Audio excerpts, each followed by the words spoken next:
Welcome, and congratulations on your pregnancy. This is an exciting time for you and your family, but with the excitement can come questions and concerns about the health of your developing pregnancy. This virtual genetic counseling session has been created to help answer some of your questions and outline your options in prenatal testing so you and your healthcare provider can make the choices that are right for you. This video is not intended to replace an actual genetic counselor session, but rather it is meant as an educational tool to help you along your journey.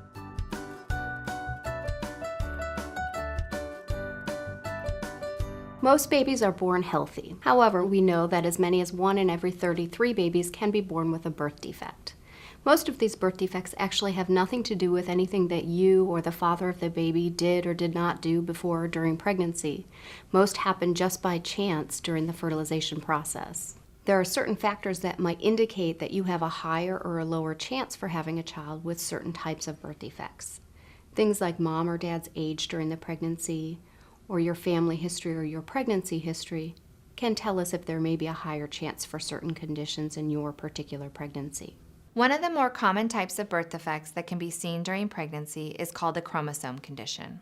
The chromosomes are the structures in the body that carry our genetic information. Inside each of the cells of the body, we have 46 chromosomes arranged into 23 pairs. The first 22 pairs are numbered 1 through 22 and are the same in men and women. The final pair is the sex chromosomes, which determine gender. Females usually have 2 X chromosomes, and males usually have an X and a Y chromosome. A change in the number of chromosomes can lead to differences in development. Some people are interested in having information about whether or not certain birth defects may be present in their pregnancy, while other people are not interested in this information. The reassurance of knowing earlier on in pregnancy can help women to plan and prepare, and also have discussions with your physician regarding your pregnancy management. There are a variety of prenatal testing options available to help a woman learn more about her chance of having a pregnancy with a chromosomal condition.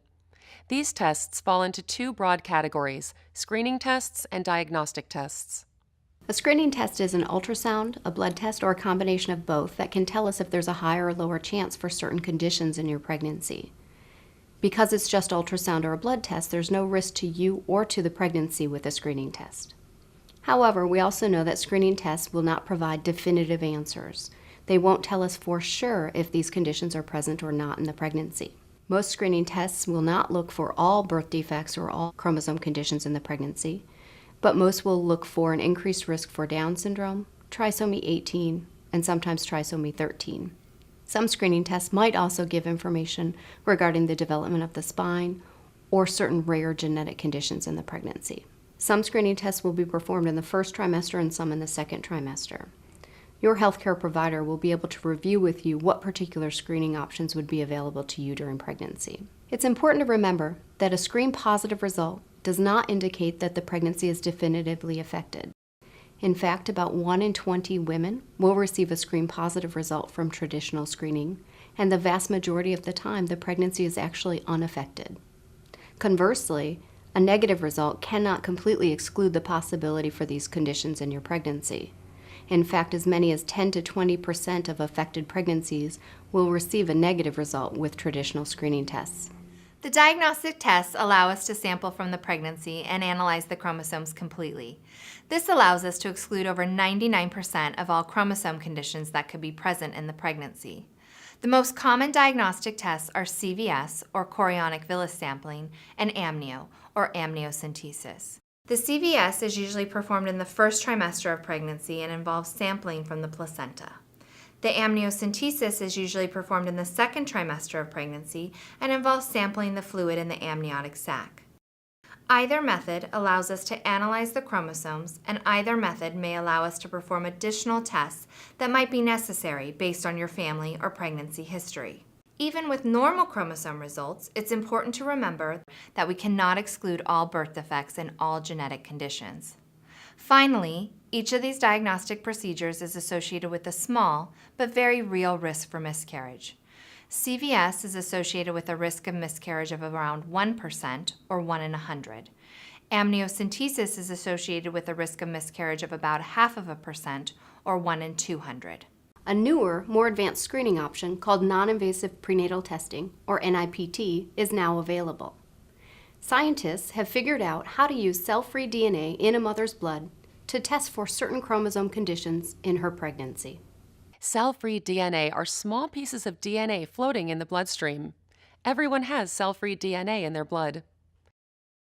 In a pregnant woman's blood, she has both her own cell-free DNA and the cell-free DNA from her pregnancy. After a pregnant woman's blood is drawn, the amount of cell-free DNA coming from each chromosome is counted. If there is more or less cell-free DNA from a certain chromosome than expected, it is very likely that the extra or missing amount comes from the pregnancy. For many women, non-invasive prenatal testing, or NIPT, represents a significant step forward in their screening options. In fact, one such test, the Verify Prenatal Test, takes an especially stringent approach to the science of genetic testing and prenatal screening. Using an advanced technology called massively parallel sequencing, the Verify test can analyze millions of DNA fragments per blood sample. And with the help of its optimized algorithm, it can accurately determine if there are too many or too few copies of various chromosomes in your pregnancy. The Verify Prenatal Test can detect trisomies 21, 18, and 13 in both singleton and twin gestations. Trisomy 21 is also called Down syndrome. People with Down syndrome tend to have a very characteristic facial appearance and some degree of intellectual disability, usually mild to moderate. They may require supervision throughout their lives. However, many people with Down syndrome are increasingly attending school and holding jobs. People with Down syndrome do have a higher risk for certain medical conditions, but many of these are treatable, and many individuals with Down syndrome live healthy lives into their 50s and 60s. Trisomy 18 and trisomy 13 lead to medical complications that can be life-threatening. Many pregnancies with trisomy 18 or 13 will end in stillbirth, miscarriage, or neonatal death. Less than 10% of children with either of these conditions will survive beyond their first year of life, but some may live years or even decades. Those that do survive do have a higher chance for severe intellectual disability and physical birth defects. For singleton gestations, the Verify Prenatal Test also provides the option of testing for an extra or missing X or Y chromosome. A change in the number of sex chromosomes may not be apparent at birth, but can be associated with a higher chance for developmental delay, behavioral issues, or infertility. While other screening options may require multiple office visits, multiple blood draws, and ultrasound, the Verify Prenatal Test is much more convenient. The Verify Prenatal Test is performed from a single tube of mother's blood drawn as early as 10 weeks in the pregnancy. The results of your Verify Prenatal Test will be returned to your healthcare provider who ordered the test. In most cases, the results will be no aneuploidy detected. This means that there was no evidence of any extra chromosomal material in the result and can be reassuring that a chromosome condition is most likely not present in your pregnancy. In some cases, the results will come back aneuploidy detected. This means that there was evidence for extra chromosomal material and is consistent with a chromosome condition in the pregnancy.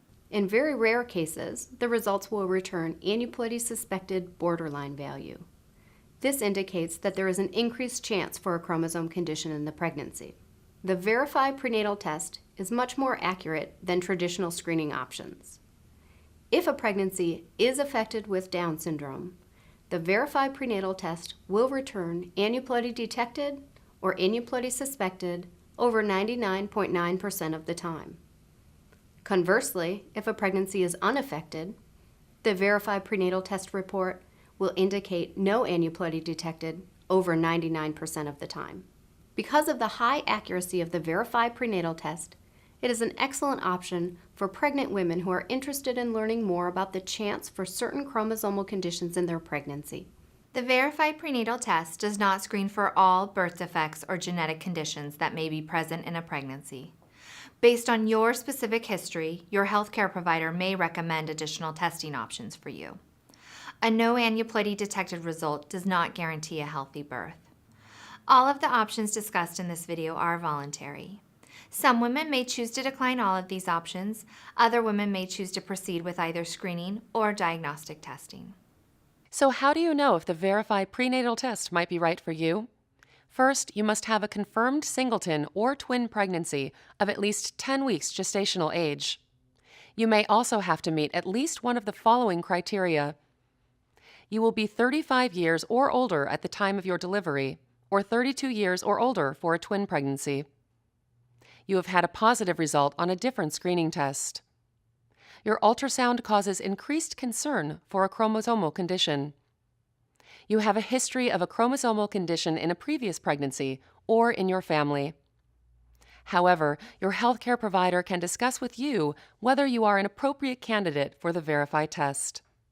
Women who are not considered at increased risk should speak with their healthcare provider about which tests might be appropriate for them to consider during their pregnancy. This simple flowchart can serve as a guide for you and your doctor in deciding when and where the Verify test may fit into your prenatal testing. Typically, a positive or suspicious result on traditional serum screening would call for further investigation, either through additional screening with NIPT, such as the Verify test, or more invasive diagnostic testing with CVS or amnio. By electing to go with the less invasive NIPT option first, you can potentially get the answers and reassurance you're seeking about the chromosomal health of your pregnancy without the added risk and expense of more invasive procedures. The results of your Verify prenatal test will be available to your healthcare provider in about 1 week. Your healthcare provider can review your results with you in the context of your clinical history. In the case of an aneuploidy detected or aneuploidy suspected result, further testing such as CVS or amniocentesis should be considered if definitive diagnosis is desired. Thank you for taking the time to learn more about your prenatal testing options. We recommend that a woman discuss all of her testing options with her healthcare provider to help decide which type of testing, if any, is best for her and her pregnancy. We urge you to talk to your doctor about NIPT or the Verify prenatal test specifically if you feel it may be right for you. Again, please accept our congratulations on this exciting phase of your life.